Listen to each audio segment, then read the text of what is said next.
Hi దోస్తులు, అందరికీ happy Sankranti. నేను ఇప్పుడు బెల్లన్నం వండుతున్నా.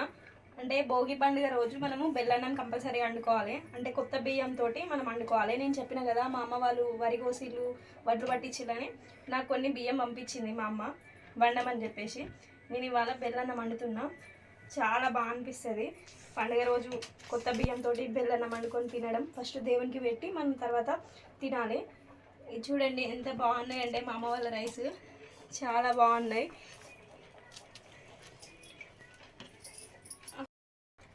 ఇప్పుడు ఎవరు వండుతున్నారో వండట్లేదో నాకు తెలియదు, కానీ మన తాతల కాలంలోనైతే ఖచ్చితంగా భోగి రోజు కొత్త బియ్యాన్ని ఇట్లా బెల్లన్నం వండుకొని తినేవాళ్ళంట. ఇందులో బెల్లము, నువ్వుల పొడి, పల్లీల పొడి, కొబ్బరి వేసుకొని తింటే హెల్త్కి మంచిది కాబట్టి అట్లా వేసుకొని తినేవాళ్ళంట. మనం చేసుకునే ప్రతి పండుగలో ఒక మన హెల్త్కి సంబంధించిందే ఉంటుంది. అంటే మనం తినే ప్రతి ప్రసాదము మన హెల్త్కి మంచిదే. ఇప్పుడు సంక్రాంతి అప్పుడు మనము అన్ని తీర్ల అప్పాలు చేసుకుంటాం కదా. ఇప్పుడు అంటే అందరు చేసుకోవట్లేదు, ఇంట్రెస్ట్ లేదంట. చాలామంది నాతో అంటున్నారు అప్పాలు చేసుకోవడం ఇంట్రెస్ట్ లేదు, మా ఇంట్లో ఎవరు తింటలేరు అని చెప్పేసి. కానీ అంటే మనం చేసుకునే అప్పాలు కూడా మన హెల్త్కి చాలా మంచిది. మనము బెల్లప్పాలు చేసుకుంటాం, అంటే అరిసెలు చేసుకుంటాం కదా, అందులో మన బెల్లం ఉంటుంది. దానికి మన బాడీకి ఐరన్ కోసమని అందులో బెల్లం ఉంటుంది. అట్లనే సకినాలు చేసుకుంటాం, అందులో నువ్వులు వేస్తారు. నువ్వులు కాల్షియానికి మంచిది.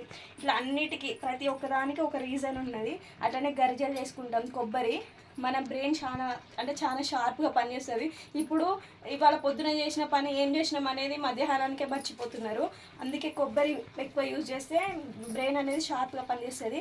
ఇవన్నీ అప్పటి రోజులలోనే ఆలోచించి మనము తింటే ఏ కాలంలో అంటే ఏ టైంకి ఏది తింటే మంచిది అని చెప్పేసి ఈ పండుగకు ఇది తినాలే ఖచ్చితంగా అని పెట్టిళ్ళు. కాబట్టి అందరూ కొన్ని అయినా చేసుకోండి అప్పాలు.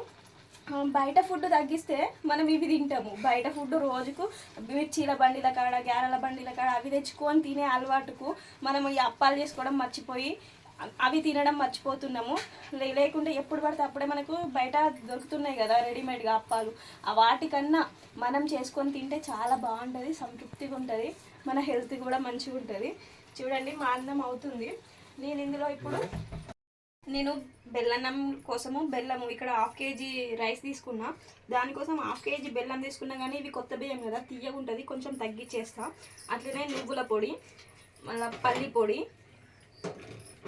కొబ్బరి పొడి ఇవన్నీ వేసి లాస్ట్ పాలు పోసి కొన్ని 2 అంటే ఇలా చేసామంటే సూపర్ ఉంటుంది. ఏ ఫుడ్ బయట దొరికే ఏ ఫుడ్ పనికిరాదు. ఇట్లాంటివి చేసుకొని తినడం వల్ల మీరు ఎట్లయినా హోమ్ మేడ్గా అయితే అప్పాలు చేసుకొని అయితే తినండి. ఎప్పుడు పడితే అప్పుడే దొరుకుతున్నాయి కదా అని ఇంట్రెస్ట్ లేక ఇప్పుడు ఎవరు ఎక్కువ చేసుకుంటలేరు, కానీ చేసుకోండి. మేము కూడా చేస్తాము. కాకపోతే ఈ పండుగ 2 days మాకు కొంచెం మార్కెట్లో అంటే పాలకూర కలుపుతాం కదా, పాలకూర ఎక్కువ డిమాండ్ ఉంటుంది. దానికోసమని మా అమ్మ మార్కెట్కి వెళ్తుంది ఇవాళ రేపు. కనుమ రోజు కూడా కొంచెం అట్లా వెళ్తుంది. తర్వాత ఫ్రీగా ఉంటాం కాబట్టి పండుగ అయిపోయాక నెక్స్ట్ డే మేము స్టార్ట్ చేసుకుంటాం ఎప్పుడైనా. ఇక దానికోసం మా అమ్మ ఎట్లా చేస్తుంది అంటే నైట్ టైంలో చేస్తుంది ఎప్పుడైనా. ఇక మేము కూడా అన్ని రకాల అప్పాలు చేసుకుంటాం మేమైతే. ఆ వీడియో కూడా పెడతా చూడండి. ఇప్పుడైతే అన్నం ఇంకా అవుతుంది. అన్నమైనాక ఇవన్నీ వేసి ఫస్ట్ దేవుని దగ్గర పెట్టి తర్వాత మేము కొంచెం తింటాము. ఇవాళ ఫస్ట్ అడుగుతున్నా కాబట్టి ఈ అన్నం తినడానికి కూడా ఒక స్పెషల్ పర్సన్ ఉండాలి. ఎవరంటే అంటే అది జోక్ అనుకోండి, లేకపోతే మీరు ఒక జోక్గానే తీసుకోండి, సీరియస్ అయితే తీసుకోకండి. ఎట్లా అంటే ఫస్ట్ ఈ సంవత్సరం పండిన పంటల ఫస్ట్ అన్నం ముద్ద పీస్తనం చేస్తారు చూసిలా.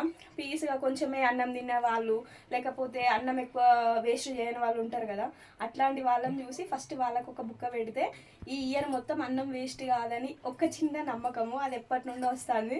మా ఇంట్లో మా అమ్మ తిన్నా మంచిగానే ఉంటుంది.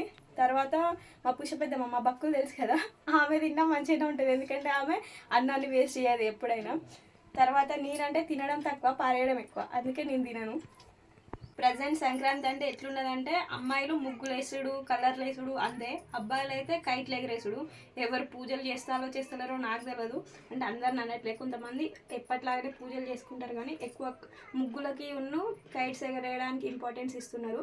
కైట్స్ ఎగరేసేటప్పుడు కొంచెం జాగ్రత్తగా ఉండండి, ఎందుకంటే మాంజాలు ఎక్కువ యూజ్ చేయకండి.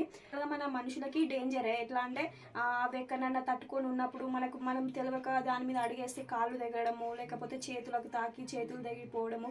కొందరు అయితే ఇట్లా రోడ్ల మీద వెళ్తుంటే ఇట్లా ఒక అతను చనిపోయిండు కూడా, ఇట్లా మెడకు అదయి చనిపోయిండు. అట్లా మళ్ళీ పక్షులకు కూడా ఇబ్బందే, పశువులకు ఇబ్బందే. అవి గడ్డిలో ఉన్నాయనుకోండి, పశువులు గడ్డి మెస్తుంటే నాలుక తెగిపోతుంది. పిట్టలు ఇట్లా అంటే మన పక్షులు ఎగురుతుంటే వాటిలలో చిక్కి చనిపోతాయి.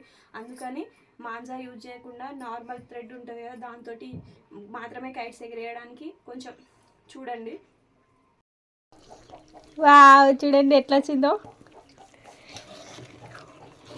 ఎప్పుడెప్పుడు తిందామా అని ఉన్నది.